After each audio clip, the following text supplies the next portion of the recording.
ಹೇರಂಬ ಅಥವಾ ಬಹುಳ ಸಂಕಷ್ಟಿ ಚತುರ್ಥಿ ದಿನ ತಪ್ಪದೆ ಹೀಗೆ ಮಾಡಿ ಇಷ್ಟಾರ್ಥ ಸಿದ್ಧಿಯಾಗುತ್ತದೆ. ಹೇರಂಬ ಅಥವಾ ಬಹುಳ ಸಂಕಷ್ಟಿ ಚತುರ್ಥಿ, ಹೇರಂಬ ಸಂಕಷ್ಟ ಚತುರ್ಥಿಯನ್ನು ಯಾಕೆ ಆಚರಿಸಬೇಕು? ಈ ದಿನ ಗಣೇಶನನ್ನು ಪೂಜಿಸುವುದು ಹೇಗೆ? ಪಂಚಾಂಗದ ಪ್ರಕಾರ ಸಂಕಷ್ಟ ಚತುರ್ಥಿಯ ಉಪವಾಸ ಮತ್ತು ಹಬ್ಬವನ್ನು ಶ್ರಾವಣ ಮಾಸದ ಕೃಷ್ಣ ಪಕ್ಷದ ದಿನವಾದ ಆಗಸ್ಟ್ 22ರಂದು ಗುರುವಾರ ಆಚರಿಸಲಾಗುತ್ತದೆ.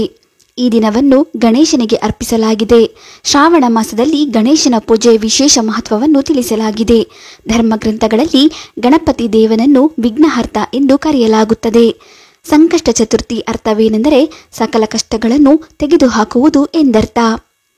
ಈ ಹಬ್ಬವನ್ನು ಸಂಕಟಹರ ಚತುರ್ಥಿ ಎಂದು ಕರೆಯುತ್ತಾರೆ ಮತ್ತು ಇದು ಗಣೇಶನ ಅನುಯಾಯಿಗಳಿಗೆ ಮಹತ್ವದ ದಿನವಾಗಿದೆ. ಪಂಚಾಂಗದ ಪ್ರಕಾರ ಪ್ರತಿ ತಿಂಗಳಲ್ಲಿ 2 ಚತುರ್ಥಿ ಇರುತ್ತದೆ. ಈ ಬಾರಿ ಸಂಕಷ್ಟ ಚತುರ್ಥಿಯನ್ನು ಆಗಸ್ಟ್ 22ರಂದು ಆಚರಿಸಲಾಗುತ್ತಿದೆ. ಸಂಕಷ್ಟ ಚತುರ್ಥಿಯಂದು ಭಗವಾನ್ ಗಜಾನನನ್ನು ಪೂಜಿಸಲಾಗುತ್ತದೆ. ಈ ಬಾರಿ ಸಂಕಷ್ಟ ಚತುರ್ಥಿಯು ಆಗಸ್ಟ್ 22ರಂದು ಮಧ್ಯಾಹ್ನ 1:46ರಿಂದ ಆರಂಭವಾಗಲಿದ್ದು 23ನೇ ತಾರೀಕಿನಂದು ಬೆಳಗ್ಗೆ 10:39ಕ್ಕೆ ಕೊನೆಗೊಳ್ಳುತ್ತದೆ. ಈ ಸಂಕಷ್ಟ ಚತುರ್ಥಿಯನ್ನು ಬಹುಳ ಅಥವಾ ಹೇರಂಬ ಸಂಕಷ್ಟ ಚತುರ್ಥಿ ಎಂದು ಕರೆಯುತ್ತಾರೆ. ಹಿಂದೂ ಧರ್ಮದಲ್ಲಿ ಚತುರ್ಥಿ ಉಪವಾಸಕ್ಕೆ ಹೆಚ್ಚಿನ ಮಹತ್ವವಿದೆ. ಈ ದಿನ ಗಜಾನನ ತನ್ನ ಭಕ್ತರ ಎಲ್ಲ ತೊಂದರೆಗಳನ್ನು ದೂರ ಮಾಡುತ್ತಾನೆ ಎಂದು ನಂಬಲಾಗಿದೆ. ಆದ್ದರಿಂದ ಇದನ್ನು ಸಂಕಷ್ಟ ಚತುರ್ಥಿ ಎಂದು ಕರೆಯುತ್ತಾರೆ. ಗಣೇಶನ ಪೂಜೆಯಿಂದ ಈ ಗ್ರಹಗಳ ಅಶುಭವು ದೂರವಾಗುತ್ತದೆ. ಸಂಕಷ್ಟ ಚತುರ್ಥಿಯಂದು ಗಣೇಶನನ್ನು ಪೂಜಿಸುವುದರಿಂದ ಕೇತು ಮತ್ತು ಬುಧರ ದುಷ್ಪರಿಣಾಮಗಳು ದೂರವಾಗುತ್ತವೆ. ಜ್ಯೋತಿಷ್ಯದಲ್ಲಿ ಬುಧನನ್ನು ಮಾತು, ವಾಣಿಜ್ಯ, ವ್ಯವಹಾರ, ಬರವಣಿಗೆ, ಕಾನೂನು ಮತ್ತು ಮೋಕ್ಷಕ್ಕಾಗಿ ಕೇತು ಇತ್ಯಾದಿಗಳ ಅಂಶವೆಂದು ಪರಿಗಣಿಸಲಾಗಿದೆ. ಈ ಗ್ರಹಗಳು ಅಶುಭವಾಗಿದ್ದಾಗ ಹಣ, ವ್ಯಾಪಾರ, ವೃತ್ತಿ, ಶಿಕ್ಷಣ ಇತ್ಯಾದಿ ಕ್ಷೇತ್ರಗಳಲ್ಲಿ ಕಷ್ಟಗಳನ್ನು ಎದುರಿಸಬೇಕಾಗುತ್ತದೆ. ಹೇರಂಬ ಸಂಕಟಹರ ಚತುರ್ಥಿ ಪೂಜೆ ವಿಧಾನ. ಗಣೇಶ ಭಕ್ತರು ಹೇರಂಬ ಸಂಕಟ ಚತುರ್ಥಿ ದಿನದಂದು ಕಟ್ಟುನಿಟ್ಟಿನ ಉಪವಾಸವನ್ನು ಕೈಗೊಳ್ಳುತ್ತಾರೆ. ಈ ದಿನ ಕೆಲವರು ಹಣ್ಣುಗಳನ್ನು ಅಥವಾ ಸಾಬುದಾನ ಕಿಚಡಿಯನ್ನು ಸೇವಿಸುವ ಮೂಲಕ ಭಾಗಶಃ ಉಪವಾಸವನ್ನು ಕೂಡ ಮಾಡುತ್ತಾರೆ. ಉಪವಾಸ ವ್ರತವು ಸೂರ್ಯೋದಯದಿಂದ ಆರಂಭವಾಗಿ ಸಂಜೆಯ ಸಮಯದಲ್ಲಿ ಗಣೇಶನಿಗೆ ಪೂಜೆಯನ್ನು ಸಲ್ಲಿಸಿದ ನಂತರ ವ್ರತವನ್ನು ಕೈಬಿಡಲಾಗುತ್ತದೆ. ಹೇರಂಬ ಸಂಕಷ್ಟ ಚತುರ್ಥಿಯನ್ನು ಆಚರಿಸುವ ಗಣೇಶ ಭಕ್ತರು ಈ ದಿನ ಮುಂಜಾನೆ ಬೇಗ ಎದ್ದು ಸ್ನಾನ ಮಾಡಿ ಗಣೇಶನಿಗೆ ಪ್ರಾರ್ಥನೆಯನ್ನು ಸಲ್ಲಿಸುತ್ತಾರೆ. ಮುಖ್ಯ ಪೂಜೆಯನ್ನು ಸಂಜೆಯ ಸಮಯದಲ್ಲಿ ನೆರವೇರಿಸಲಾಗುತ್ತದೆ. ಈ ದಿನ ಗಣೇಶನನ್ನು ಮಾತ್ರವಲ್ಲ, ಚಂದ್ರದೇವನನ್ನು ಕೂಡ ಪೂಜಿಸಲಾಗುತ್ತದೆ. ಹೇರಂಬ ಸಂಕಷ್ಟ ಚತುರ್ಥಿಯಂದು ಸಂಜೆ ಗಣೇಶನ ವಿಗ್ರಹಕ್ಕೆ ಗರಿಕೆ ಹುಲ್ಲು ಮತ್ತು ಹೂಗಳಿಂದ ಅಲಂಕರಿಸಲಾಗುತ್ತದೆ. ಈ ದಿನ ಗಣೇಶನಿಗೆ ಬಾಳೆಹಣ್ಣು ಮತ್ತು ತೆಂಗಿನಕಾಯಿಯೊಂದಿಗೆ ಮೋದಕ ಎಂದು ಕರೆಯಲ್ಪಡುವ ಸಿಹಿ ಖಾದ್ಯವನ್ನು ಕೂಡ ನೀಡಲಾಗುತ್ತದೆ. ಗಣೇಶನ ಮಂತ್ರದೊಂದಿಗೆ ಪೂಜೆಯನ್ನು ಆರಂಭಿಸಿ ಗಣೇಶನಿಗೆ ಆರತಿ ಮತ್ತು ದೀಪವನ್ನು ಬೆಳಗಿದ ನಂತರ ಪೂಜೆಯನ್ನು ಮುಕ್ತಾಯಗೊಳಿಸಲಾಗುತ್ತದೆ. ಪೂಜೆ ಸಂಪೂರ್ಣಗೊಂಡ ನಂತರ ಮನೆಯ ಎಲ್ಲ ಸದಸ್ಯರಿಗೂ ಪ್ರಸಾದವನ್ನು ವಿತರಿಸಿ. ಹೇರಂಬ ಸಂಕಷ್ಟ ಚತುರ್ಥಿಯಂದು ಗಣೇಶ ಅಷ್ಟೋತ್ತರವನ್ನು ಮತ್ತು ಸಂಕಷ್ಟನಾಶನ ಸ್ತೋತ್ರವನ್ನು ಪಠಿಸುವುದು ಅತ್ಯಂತ ಶುಭವೆಂದು ಪರಿಗಣಿಸಲಾಗಿದೆ. ಈ ದಿನ ಗಣೇಶನಿಗೆ ಅರ್ಪಿತವಾದ ಮಂತ್ರವನ್ನು ಪಠಿಸುವುದು ಅತ್ಯಂತ ಫಲದಾಯಕವಾಗಿದೆ. ಈ ದಿನ ಸಾಧ್ಯವಾದಷ್ಟು ಕಡಿಮೆ ಮಾತನಾಡಿ. ಸಂಜೆ ಮತ್ತೆ ಸ್ನಾನದ ನಂತರ ಅದೇ ವಿಧಾನದಿಂದ ಶ್ರೀ ಗಣೇಶನನ್ನು ಪೂಜಿಸಿ. ಇದಾದ ನಂತರ ಚಂದ್ರನು ಉದಯಿಸಿದಾಗ ಹಾಲು, ಧ್ರುವ, ವೀಳ್ಯದೆಲೆ, ಗಂಧ, ಅಕ್ಷತನೆಯನ್ನು ಗಣೇಶನಿಗೆ, ಚಂದ್ರದೇವನಿಗೆ ಅರ್ಪಿಸಿ.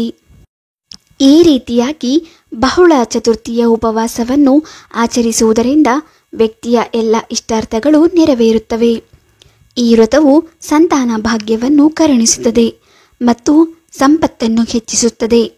ಈ ಉಪವಾಸದಿಂದ ಶ್ರೀ ಗಣೇಶನ ಕೃಪೆಯು ನಮ್ಮ ಮೇಲೆ ಉಳಿಯುತ್ತದೆ. ಚತುರ್ಥಿ ತಿಥಿ ಸಮಯಗಳು. ಚತುರ್ಥಿ ತಿಥಿ ಆರಂಭ ಆಗಸ್ಟ್ 22ರಂದು ಮಧ್ಯಾಹ್ನ 1:46ಕ್ಕೆ. ಚತುರ್ಥಿ ತಿಥಿ ಅಂತ್ಯ ಆಗಸ್ಟ್ 23ರಂದು ಬೆಳಗ್ಗೆ 10:39ಕ್ಕೆ. ಹೇರಂಬ ಸಂಕಷ್ಟ ಚತುರ್ಥಿ 2024. ಹೇರಂಬ ಸಂಕಷ್ಟಿ ಗಣೇಶ ಚತುರ್ಥಿ ವ್ರತ. ಹೇರಂಬ ಸಂಕಷ್ಟ ಚತುರ್ಥಿಯು ಗಣೇಶನಿಗೆ ಸಮರ್ಪಿತವಾದ ಮಂಗಳಕರವಾದ ಹಿಂದೂ ಹಬ್ಬವಾಗಿದೆ. ಹಿಂದೂ ತಿಂಗಳ ಶ್ರಾವಣದ ಕೃಷ್ಣ ಪಕ್ಷದ ಚಂದ್ರನ ಕರಾಳ 15 ಸಮಯದಲ್ಲಿ ಇದನ್ನು ಚತುರ್ಥಿ 4ನೇ ದಿನ ಆಚರಿಸುವುದು. ಹೇರಂಬ ಸಂಕಷ್ಟ ಚತುರ್ಥಿಯನ್ನು ಕೃಷ್ಣ ಪಕ್ಷ ಚತುರ್ಥಿ ಎಂದು ಆಚರಿಸಲಾಗುವುದು. ಹೇರಂಬ ಸಂಕಷ್ಟ ಚತುರ್ಥಿಯ ದಿನ ಭಕ್ತರು ಹೇರಂಬ ಮಹಾಗಣಪತಿಯನ್ನು ಶ್ರದ್ಧಾಭಕ್ತಿಯಿಂದ ಪೂಜೆ ಮಾಡುತ್ತಾರೆ. ಇದು 13 ಸಂಕಷ್ಟ ಚತುರ್ಥಿ ವ್ರತಗಳಲ್ಲಿ ಮತ್ತು ಹೇರಂಬ ಸಂಕಷ್ಟ ಚತುರ್ಥಿ ವ್ರತವನ್ನು ಆಚರಿಸುವುದರಿಂದ ಜೀವನದಲ್ಲಿ ಎಲ್ಲ ಸಮಸ್ಯೆಗಳು ಕೊನೆಗೊಳ್ಳುತ್ತವೆ ಎಂದು ಹೇಳಲಾಗಿದೆ. ಹೇರಂಬ ಸಂಕಷ್ಟ ಚತುರ್ಥಿಯ ಆಚರಣೆಗಳು. ಹೇರಂಬ ಸಂಕಷ್ಟ ಚತುರ್ಥಿಯ ದಿನದಂದು ಭಕ್ತರು ಕಟ್ಟುನಿಟ್ಟಾದ ಉಪವಾಸವನ್ನು ಆಚರಿಸುತ್ತಾರೆ. ವ್ರತವು ಸೂರ್ಯೋದಯದ ಸಮಯದಿಂದ ಮತ್ತು ಚಂದ್ರನನ್ನು ನೋಡಿದ ನಂತರ ಮತ್ತು ಸಂಜೆ ಗಣೇಶನಿಗೆ ಪ್ರಾರ್ಥನೆ ಸಲ್ಲಿಸಿದ ನಂತರ ಮುರಿದರೆ, ಕೆಲವು ಜನರು ಹಣ್ಣುಗಳನ್ನು ಅಥವಾ ಸಾಬುದಾನ ಕಿಚಡಿಗಳನ್ನು ತಿನ್ನುವ ಮೂಲಕ ಉಪವಾಸವನ್ನು ಸಹ ಆಚರಿಸುತ್ತಾರೆ. ಹೇರಂಬ ಸಂಕಷ್ಟ ಚತುರ್ಥಿಯ ದಿನದಂದು ಭಕ್ತರು ಸೂರ್ಯೋದಯದಲ್ಲಿ ಎದ್ದು ಬೇಗ ಸ್ನಾನ ಮಾಡಿ ಇದರ ನಂತರ ಸಾಮಾನ್ಯ ಪ್ರಾರ್ಥನೆಗಳನ್ನು ಗಣೇಶನಿಗೆ ಅರ್ಪಿಸುತ್ತಾರೆ. ಚಂದ್ರನನ್ನು ನೋಡಿದ ನಂತರ ಚಂದ್ರದೇವನಿಗೆ ಸಂಜೆ ಪೂಜೆಯನ್ನು ಮಾಡುವರು. ಭಕ್ತರು ಚಂದ್ರ ಅಥವಾ ಚಂದ್ರದೇವನನ್ನು ಪೂಜಿಸುವರು. ಸಂಜೆ ಗಣಪತಿಯ ವಿಗ್ರಹಗಳನ್ನು ಧ್ರುವ ಹುಲ್ಲು ಮತ್ತು ಹೂಗಳಿಂದ ಅಲಂಕರಿಸಲು ಮೋದಕ ಎಂದು ಕರೆಯಲ್ಪಡುವ ವಿಶೇಷ ಸಿಹಿಯನ್ನು ಬಾಳೆಹಣ್ಣು ಮತ್ತು ತೆಂಗಿನಕಾಯಿಯೊಂದಿಗೆ ಭಗವಂತನಿಗೆ ಅರ್ಪಿಸಲಾಗುವುದು. ಒಂದು ದೀಪವನ್ನು ಬೆಳಗಿಸಲು ಮತ್ತು ಕೊನೆಯಲ್ಲಿ ಆರತಿ ಮಾಡಲಾಗುವುದು. ಪೂಜೆಯ ನಂತರ ಪ್ರಸಾದವನ್ನು ವಿತರಿಸುವುದು. ಹೇರಂಬ ಸಂಕಷ್ಟ ಚತುರ್ಥಿಯ ಸಂದರ್ಭದಲ್ಲಿ ಗಣೇಶ ಅಷ್ಟೋತ್ತರ ಮತ್ತು ಸಂಕಷ್ಟನಾಶನ ಸ್ತೋತ್ರವನ್ನು ಪಠಿಸುವುದು ಅತ್ಯಂತ ಮಂಗಳಕರವೆಂದು ಪರಿಗಣಿಸಲಾಗಿದೆ. ಈ ದಿನ ಗಣಪತಿಗೆ ಸಮರ್ಪಿತವಾದ ಮಂತ್ರಗಳನ್ನು ಪಠಿಸುವುದು ಸಹ ಬಹಳ ಲಾಭದಾಯಕವಾಗಿದೆ. ಹೇರಂಬ ಸಂಕಷ್ಟ ಚತುರ್ಥಿಯ ಮಹತ್ವ. ಸಂಕಷ್ಟ ಚತುರ್ಥಿಯನ್ನು ಸಂಕಟಹರ ಚತುರ್ಥಿ ಎಂದು ಕರೆಯಲಾಗುತ್ತದೆ.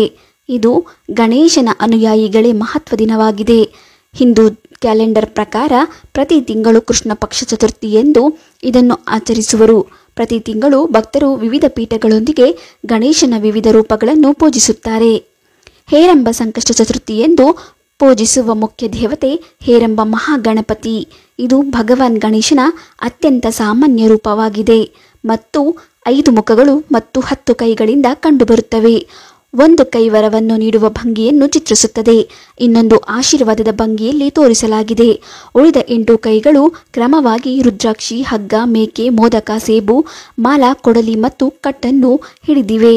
ಹೇರಂಬ ಗಣಪತಿಯು ಹಿಂದೂ ಪುರಾಣಗಳಲ್ಲಿ ಹೇಳಿರುವ ಗಣೇಶನ 32 ರೂಪಗಳಲ್ಲಿ ಮತ್ತು ಸಿಂಹದ ಮೇಲೆ ಸವಾರಿ ಮಾಡಿರುವಂತೆ ಚಿತ್ರಿಸಲಾಗಿದೆ.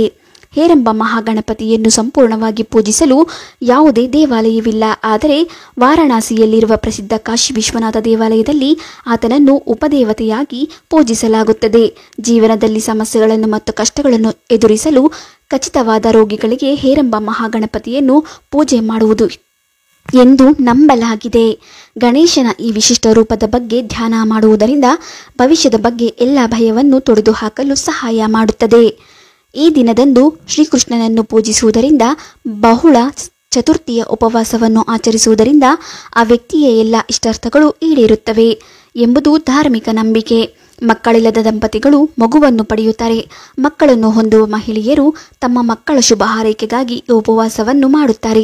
ಸಂಕಷ್ಟ ಚತುರ್ಥಿ ಕೂಡ ಬಹುಳ ಚತುರ್ಥಿಯ ದಿನವೇ ಬಂದಿರುವುದರಿಂದ ಈ ಸಂಕಷ್ಟ ಚತುರ್ಥಿ ಉಪವಾಸದ ಸಮಯದಲ್ಲಿ ಗಣಪತಿಯನ್ನು ಪೂಜಿಸಲಾಗುತ್ತದೆ. ಇಂತಹ ಪರಿಸ್ಥಿತಿಯಲ್ಲಿ ಈ ದಿನದಂದು ಶ್ರೀಕೃಷ್ಣ ಜೊತೆಗೆ ಗಣಪತಿಯನ್ನು, ಗೋವನ್ನು ಪೂಜಿಸುವುದರಿಂದ ಪುಣ್ಯ ಫಲಗಳು ಬಹುಮಟ್ಟಿಗೆ ಹೆಚ್ಚಾಗುತ್ತವೆ. ವಿಡಿಯೋ ಇಷ್ಟ ಆದರೆ ಲೈಕ್ ಮಾಡಿ, ಶೇರ್ ಮಾಡಿ, ನಮ್ಮ ಚಾನೆಲ್ ಸಬ್ಸ್ಕ್ರೈಬ್ ಮಾಡಿ. ಮುಂದಿನ ವಿಡಿಯೋದೊಂದಿಗೆ ಭೇಟಿಯಾಗೋಣ. ಧನ್ಯವಾದಗಳು.